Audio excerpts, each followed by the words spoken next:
عليكم ورحمة الله وبركاته. نحمده ونصلي على رسوله الكريم أما بعد فأعوذ بالله من الشيطان الرجيم بسم الله الرحمن الرحيم إن في ذلك لذكرى لمن كان له قلب أو ألقى السمع وهو شهيد.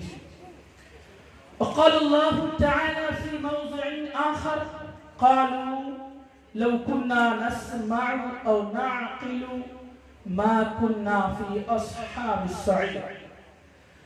وقال الله تعالى عز وجل في قرآنه المجيد بلفظ صريح يا أيها الذين آمنوا أطيعوا الله وأطيعوا الرسول وأولي الأمر منكم أو كما قال عليه الصلاة والسلام.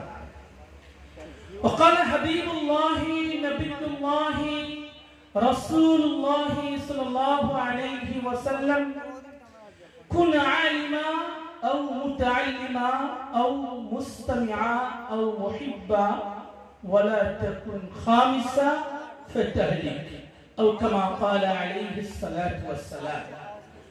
وعن معاوية رضي الله تعالى عنه قال حبيب الله رسول الله صلى الله عليه وسلم من يرد الله به خيرا يفقهه في الدين أو كما قال عليه الصلاة والسلام. সুপ্রিয় উপস্থিতি, সর্বাগ্রে কৃতজ্ঞতা জ্ঞাপন করি, প্রশংসা জ্ঞাপন করি যিনি নবমণ্ডল ভূমণ্ডলকে স্থাপিত করেছেন বিনা স্তম্ভ দ্বারা, যিনি অলং অবিনশ্বর চিরস্থায়ী চিরঞ্জীবী, যিনি দানশীল করুণাশীল, যিনি সর্বকিছুকে তার নিয়ামত দ্বারা বেষ্টন করে রেখেছেন, আমাদেরকে তার রহমত দ্বারা বেষ্টন করে রেখেছেন, যার অশেষ মেহেরবানিতে আমরা রিয়াজুল জান্নাহ নামক মজলিসে উপস্থিত হতে পেরেছি। তার শাহী দরবারে প্রশংসা করত সকলে জানাই আল্লাহ শাহী দরবারে আলহামদুলিল্লাহ। অতঃপর সালাত প্রেরণ করি যিনি সাইয়্যিদুল মুরসালিন রাহমাতুল লিল আলামিন, নবী কুলের শিরোমণি, মা আমিনার দুলাল হযরতে মুহাম্মদ মুস্তাফা সাল্লাল্লাহু আলাইহি ওয়াসাল্লাম, যার আগমনের কারণে আরবের বুক থেকে দূর হয়েছিল পাপাচার, পাপী, পাপিষ্ঠ, কুকর্ম, অবৈধ কর্ম।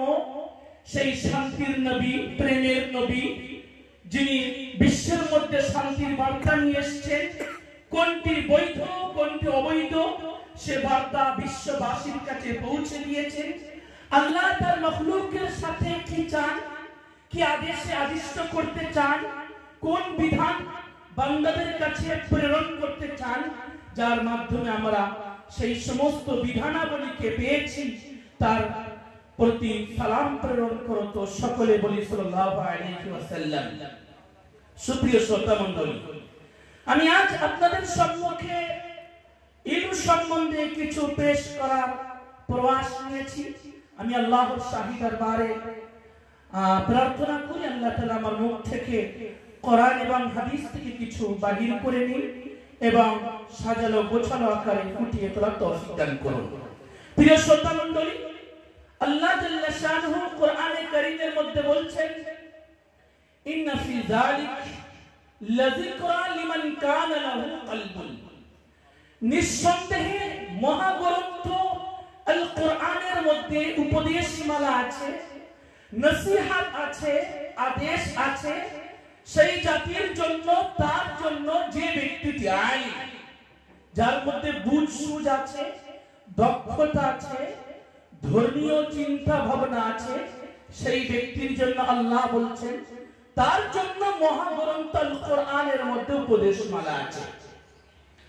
আরেকটি শরীয়তের কথা আল্লাহ বললেন আও আলকাস সামা ওয়া হুয়া শাহীদ।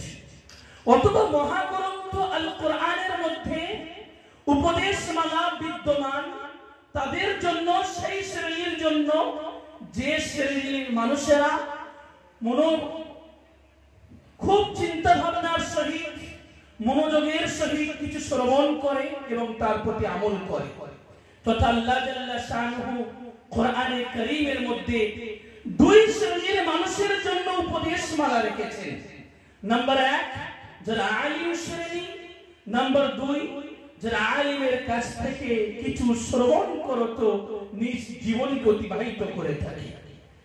আজ আমরা যেখানে উপস্থিত হয়েছি, যে মাহফিলে উপস্থিত হয়েছি, এই মাহফিল সম্বন্ধে আল্লাহর হাবিব সাল্লাল্লাহু আলাইহি সাল্লাম সাহাবাদেরকে লক্ষ্য করতে বলছেন, ইযা মারারতুম বিরিয়াজিল জান্নাহ ফারতাউ। ওহে আমার সাহাবা সকল, যখন তোমরা রিয়াজুল জান্নাহের পাশ থেকে অতিক্রম করবে, তখন তোমরা রিয়াজুল জান্নাহকে উপভোগ করো। আসহাবাতু রাদিয়াল্লাহু তাআলা আনহুম ক্বালু, সাহাবায়ে যান রাদিয়াল্লাহু আনহুমরা বললেন, ইয়া হাবিবাল্লাহ, ইয়া রাসূলুল্লাহ, মা হুয়া রিয়াজুল জান্নাহ? দুনিয়ার বুকে রিয়াজুল জান্নাহ কোথায়? রিয়াজুল জান্নাহটা কি? হাবিব আকরাম সাল্লাল্লাহু আলাইহি ওয়াসাল্লাম উত্তরে বললেন, হুয়া قال حبيب الله رسول الله صلى الله عليه وسلم هو مجالس العلم। তো রিয়াজুল জান্নাহ হলো সেই মাহফিল, সেই মজলিস যেখানে ধর্মীয় আলোচনা হয়, যেখানে ইলমের মজলিস বসে, যেখানে ধর্মীয় দক্ষতা নিয়ে, ধর্মীয় বিষয় নিয়ে, ধর্মীয় জ্ঞান নিয়ে আলাপ আলোচনা হয়ে থাকে।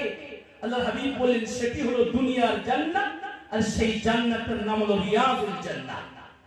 তো আলহামদুলিল্লাহ, আল্লাহর শেষ মেহেরবানি, আমরা সেই রিয়াজুল জান্নাহে উপস্থিত হয়েছি। সাথে সাথে এখানে একটি মাদ্রাসাও আছে। আলহামদুলিল্লাহ, আল্লাহ যে বলেছেন দুই শ্রেণীর জন্য কোরআনে পাকের মধ্যে উপদেশমালা আছে, তার মধ্যে হতে এখানে যে শ্রেণী আছে আলিম শ্রেণী, এবং আলিমের কাছ থেকে শ্রবণ করত আমলকারী যারা, সেই শ্রেণীর মানুষের উপস্থিত আছে। আলহামদুলিল্লাহ, আল্লাহর হাবিব সাল্লাল্লাহু আলাইহি ওয়াসাল্লাম আরো বলেছেন, মান ইউরিদুল্লাহু বিহি খায়রান ইউফাক্কিহু ফিদ্দীন। আল্লাহর হাবিব বলেছেন, যে ব্যক্তির সাথে আল্লাহ কল্যাণ চান, যাকে আল্লাহ ভালো করতে চান, যাকে আল্লাহ উত্তম আদর্শ দিতে চান, যার সাথে আল্লাহ ভালো ব্যবহার, ভালো আচরণ করতে চান, যার আল্লাহ কল্যাণ চান, আল্লাহ জাল্লা শানুহু তাকে দ্বীনি শিক্ষায় শিক্ষিত করেন, তাকে ইলমে ভূষিত করেন, তাকে ধর্মীয় জ্ঞানে জ্ঞানী করেন। আলহামদুলিল্লাহ, আমরা যে প্রতিষ্ঠানে আজ আসন গ্রহণ করেছি, এই প্রতিষ্ঠানটা হলো সেই ইলম শিক্ষার প্রতিষ্ঠান, যেখান থেকে ধর্মীয় শিক্ষা বিস্তার করা হয়, যেখানে ধর্মীয় শিক্ষায় শিক্ষিত করা হয়, যেটা হলো ধর্মীয় শিক্ষার কারখানা। আল্লাহর হাবিব সাল্লাল্লাহু আলাইহি ওয়াসাল্লাম আরো বলেছেন, নবী বকর রাদিয়াল্লাহু তাআলা আনহু, রাসূলের সুযোগ্য সাহাবী আবু বকর রাদিয়াল্লাহু তাআলা আনহু, তিনি বলছেন, قال حبيب الله رسول الله صلى الله عليه وسلم, আল্লাহর হাবিব সাল্লাল্লাহু আলাইহি ওয়াসাল্লাম বলছেন, কুন আলিমা, অর্থাৎ হে উম্মতি, হে আমার প্রিয় উম্মতেরা, তোমরা আলিম হও। আও মুতাআল্লিমা, যদি আলিম না হতে পারো, তো যদি তোমার পক্ষে সম্ভব না হয়ে থাকে, এক কাজ করো, তুমি আলিমের ছাত্র হয়ে যাও। 2 নম্বর অপশন পার হওয়ার পরে 3 নম্বর অপশন আল্লাহর হাবিব বললেন, আও মুস্তামিআ, তুমি যদি আলিম না হতে পারো, আলিমের ছাত্র না হতে পারো, তাহলে তুমি আলিম উলামাদের মজলিসে যাও, সেখান থেকে তাদের বক্তব্য, তাদের বয়ান, তাদের পেশকৃত বিষয়ে শ্রবণকারী হও।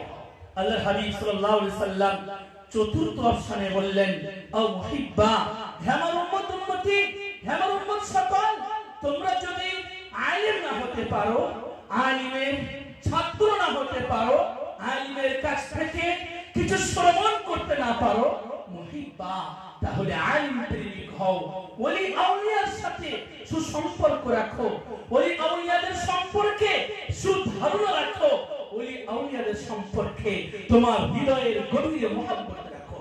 অতঃপর হাবিব বললেন, ওয়ালা তাকুন খামিসা, হে উম্মত সকল, তুমি পঞ্চম কোন নম্বর অবলম্বন করো না, পঞ্চম কোন শ্রেণীর মধ্যে গণ্য হও না, ফাতাহলিক, তাহলে তুমি কিন্তু ধ্বংস ধ্বংস হয়ে যাবে। প্রিয় শ্রোতা মণ্ডলী, হাবিব আকরাম সাল্লাল্লাহু আলাইহি সাল্লাম জাতির জন্য 4টি বিষয় উপহার দিয়েছেন। জাতিকে হয় আলিম হতে হবে, নইলে আলিমের ছাত্র হতে হবে, নইলে আলিমের কাছ থেকে শ্রবণকারী হতে হবে, নইলে আলিমের সাথে মহব্বত রাখতে হবে। দর্শক শ্রোতা মণ্ডলী, যে মাহফিলে উপস্থিত হয়েছেন, আগমন করেছেন, যে মাদ্রাসাতে আগমন করেছেন, আলহামদুলিল্লাহ আমাদের মাদ্রাসাগুলো হাবিব আকরাম সাল্লাল্লাহু আলাইহি সাল্লামের দেওয়া উপহার দেওয়া 4টি শ্রেণীর মধ্যে হতে প্রত্যেকটি শ্রেণী অন্তর্ভুক্ত। তথা এখানে আলিম সমাজও থেকে থাকে, ছাত্র সমাজ থেকে থাকে এবং এখান থেকে শ্রবণ করে তার প্রতি আমল, তার প্রতি জীবন বাস্তবায়ন করে এবং শিক্ষকদের প্রতি ভক্তি ভালোবাসা রাখে। আমরা যে এই নিয়ে আলোচনা করছি, সেই ইলমের মধ্যে 3খানা অক্ষর আছে। ইলম শব্দটি আরবি শব্দ, যে শব্দটি গঠিত হয়েছে 3টি বর্ণের মাধ্যমে, 3টি অক্ষরের মাধ্যমে। তার মধ্যে হতে প্রথম শব্দটি হলো, অক্ষরটি হলো আইন, দ্বিতীয় অক্ষরটি হলো লাম, তৃতীয় অক্ষরটি হলো মিম। তথা এই ইলম শব্দের মধ্যেই এমন কিছু ইঙ্গিত দেওয়া হয়েছে যে বিষয়গুলোকে, যে ইঙ্গিত মালাকে যদি আমরা বাস্তবায়ন করি, যে ইঙ্গিত মালাকে যদি আমরা গ্রহণ করি, তাহলে ইলম নামক সম্পদ আমরা পেয়ে থাকব। তো ইলম শব্দ থেকে বোঝানো হয়েছে ইনায়াতে ইলাহিয়া, তথা ইলম অন্বেষণ করতে হলে প্রভুর সাহায্য দরকার, আল্লাহর শাহী দরবারে দোয়া করা দরকার, প্রার্থনা করা দরকার, নম্র হওয়া দরকার, ভদ্র হওয়া দরকার, তাহাজ্জুদ গুজার হওয়া দরকার। তবে এই নাম সম্পদ দরবারে শাহী থেকে পাওয়া যায়। এই অক্ষরের মধ্যে, এই শব্দটির মধ্যে হতে দ্বিতীয় অক্ষর হলো লাম, তথা লুৎফে আসাতিজায়ে কেরাম, তথা ইলম অন্বেষণ করতে হলে, ইলম সংগ্রহ করতে হলে, ইলম হৃদয়ের গভীরে অনুপ্রবেশ করাতে হলে, ঢোকাতে হলে লুৎফে আসাতিজায়ে কেরাম থাকতে হবে। তথা শিক্ষকদের ভক্তি, শিক্ষকদের ভালোবাসা, শিক্ষকদের প্রেম প্রীতি হৃদয়ের মধ্যে স্থান দিতে হবে। যদি আমরা স্থান দিতে পারি, তাহলে আমরা ইলম নামক সম্পত্তি পেয়ে থাকব। ইলম শব্দটির মধ্যে তৃতীয় অক্ষর আছে মিম। মিম দ্বারা বোঝানো হয়েছে মেহনতুন কাসীরাতুন, তথা অধিক পরিমাণে মেহনত করা, প্রচেষ্টা করা, প্রচেষ্টার উপরে প্রচেষ্টা চালিয়ে যাওয়া, তবে আমরা ইলম নামক সম্পত্তি পেয়ে থাকব। জি হ্যাঁ, ইলম শব্দটির মধ্যে যে 3খানা অক্ষর আছে, সেই 3খানা অক্ষর যে সমস্ত বিষয়ের প্রতি ইঙ্গিত করে থাকে, সেগুলোকে অ্যাকসেপ্ট করলে, সেগুলোকে গ্রহণ করলে, নিজ জীবনে বাস্তবায়ন করলে ইলম নাম সম্পত্তি পেয়ে থাকবো ইনশাআল্লাহ আজিজ। অতঃপর বলা হয়েছে, ফাতিহ শানের মধ্যে লেখা হচ্ছে আউয়ালুল ইলম আল ইসতিমা, তথা ইলম অন্বেষণ করার কিছু পর্ব আছে, সেই পর্ব পার করে তারপর অন্যান্য পর্বে যেতে হয়।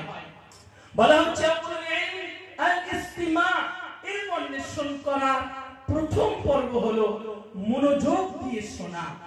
শিক্ষায় শিক্ষিত হওয়ার প্রথম কাজ হলো আল ইসতিমা, তথা মনোযোগ দিয়ে শোনা। অতঃপর সুম্মাল হিফজ, সুম্মাল ইনসান, অতঃপর শোনার পরে কিছুক্ষণ নীরব থাকা, সুম্মাল হিফজ, তারপরে শোনা বিষয়টি শুনলাম, কিছুক্ষণ নীরব থেকে হৃদয়ে বসিয়ে দিলাম, তারপরে মুখস্থ করলাম। সুম্মাল আমাল, মুখস্থ যখন হয়ে গেল, সেই ইলমের প্রতি আমল শুরু করতে হবে। অতঃপর বলা হয় সুম্মান তাশির, যখন ইলম শোনা হয়ে গেল, নীরব থেকে বুঝে নেওয়া হলো, তারপরে মুখস্থ করে নেওয়া হলো এবং তার প্রতি আমলও করে নেওয়া হলো, তারপরে বলা হয় ইনতাশির, ইলমকে তোমরা বিস্তার করো। জি হ্যাঁ, তো ইলম অন্বেষণ করতে হলে, ইলম সিনাতে জমাতে হলে যে তরতিবে জমাতে বলা হয়েছে, সেই তরতিবে আমাদেরকে শিক্ষা গ্রহণ করতে হবে, ইলম গ্রহণ করতে হবে। আরো বলা হয়েছে বারাকাতুল ইলম আন তুযিফাহু ইলা আহলি, ইলমের মধ্যে বরকত, ইলমের মধ্যে প্রাচুর্য, ইলমের মধ্যে আধিক্যতা তখনই নেমে আসে যখন ইলম যার থেকে গ্রহণ করেছি, ইলমের সম্বোধনটা সেই ব্যক্তির দিকে করা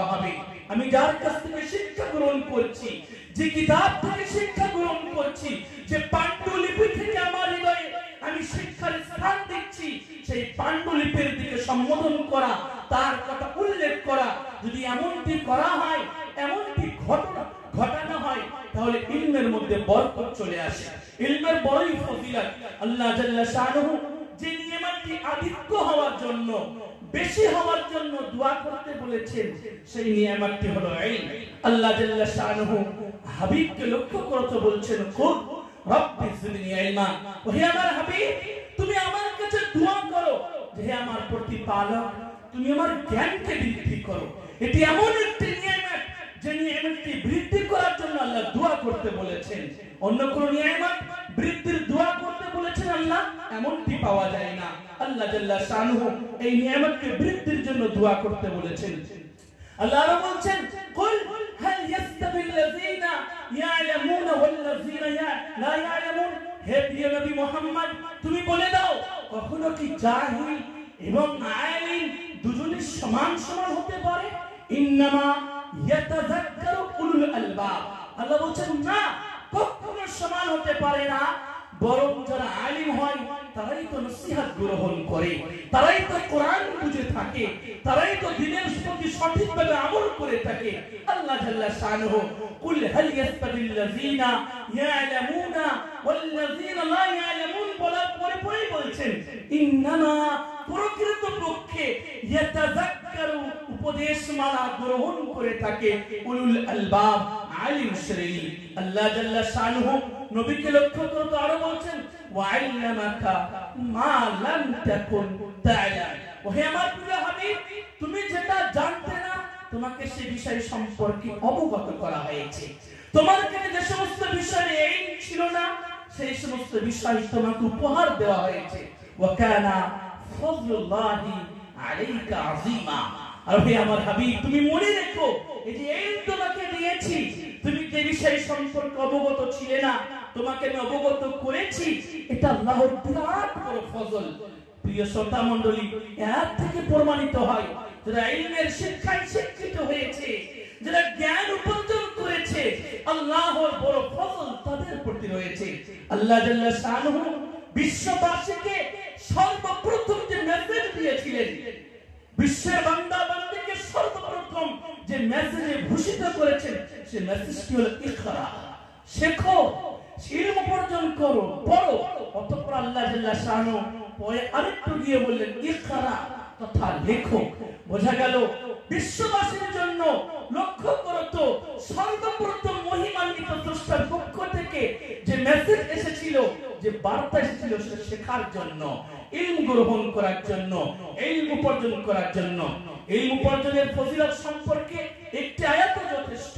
ইমাম শাফি রাহিমাহুল্লাহ বলছেন, যদি ইলম অন্বেষণের ফজিলতে একটি আয়াতে বর্ণনা করা হয়, সেই আয়াতটি যথেষ্ট।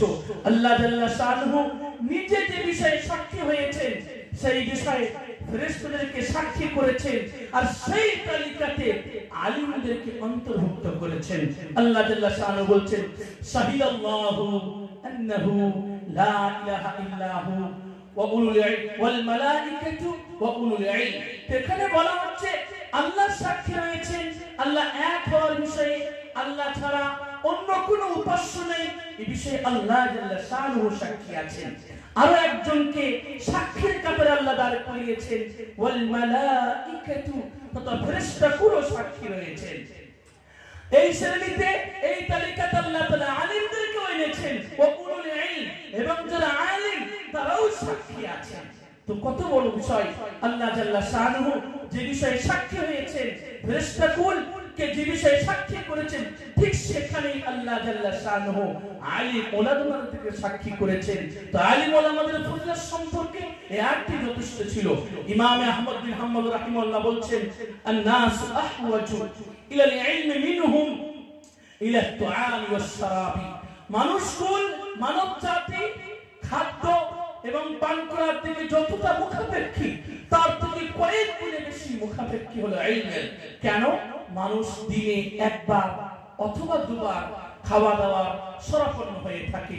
কিন্তু মানুষ ইলমে সরাপন্ন হয়ে থাকে প্রতিদিনের যতবার সে নিঃশ্বাস নিয়ে থাকে সেই নিঃশ্বাস সম পরিমাণ সেই ব্যক্তি ইলমে সরাপন্ন হয়ে থাকে, মুখাপেক্ষী হয়ে থাকে।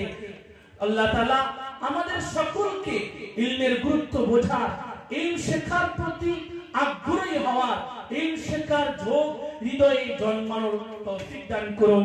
ওয়া আখিরু দাওয়ানা আলহামদুলিল্লাহি রাব্বিল আলামিন।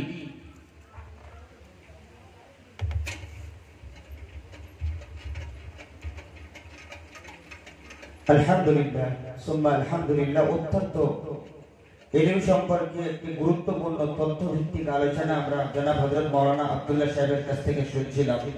আমি আগেই বললাম আমাদের সময়ের স্বল্পতার কারণে এসব বিস্তৃত আলোচনার বিষয়, সেই সমস্ত বিষয়গুলোকে এই স্বল্প সময়ের মধ্যে তুলে ধরাও কিছুটা হলো অত্যন্ত কঠিন একটা কাজ।